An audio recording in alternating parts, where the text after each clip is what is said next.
Jetty ഇട്ടിട്ട് കടപ്പുറത്തോടെ order എന്ന് പറയുന്നത് സത്യത്തിൽ ഭയങ്കര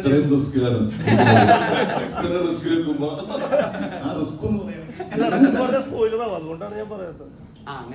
സിനിമയിൽ റിലേറ്റ് ചെയ്താ പറഞ്ഞത്. അപ്പൊ അങ്ങനെ അത് ചെയ്ത് കഴിഞ്ഞപ്പോ ഭയങ്കര എൻജോയ് ചെയ്ത് ചെയ്യുന്നുണ്ടായിരുന്നു. അതെ, അത് പറഞ്ഞ പോലെ നേരത്തെ പറഞ്ഞ പോലെ കള്ളടിച്ചിട്ടാണ് പുള്ളി അങ്ങനെ ചെയ്തത്.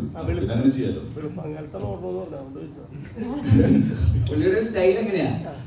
ഇത് അവിടെ മാത്രമല്ല, പലയിടത്തും പുള്ളി അങ്ങനെ ചെയ്യാറുണ്ട്. എങ്ങനെയാണ് 8 മണിക്ക് എണീച്ചല്ലേ? 8 മണിക്ക് ഓടണം. പുള്ളിയുടെ ആചാരം എങ്ങനെയാണ്? ആഘോഷത്തിന്റെ പല പല ടൈപ്പ് ഉണ്ടല്ലോ. പുള്ളി ഒറ്റയ്ക്കാ വന്നത്, പക്ഷെ കൂടെ ഓടിയപ്പോ 20 പേരുണ്ടായിരുന്നു. തലേ ദിവസം പുള്ളി കൂട്ടിയ ഗ്യാങ് ആണ് അത്. ഒറ്റ രാത്രി കൊണ്ട് പുള്ളി ഉണ്ടാക്കിയെടുത്ത ഗ്യാങ് ആണ്. ഒറ്റയ്ക്ക് വന്നവനാണ്, പക്ഷെ പിറ്റേ ദിവസം അവൻ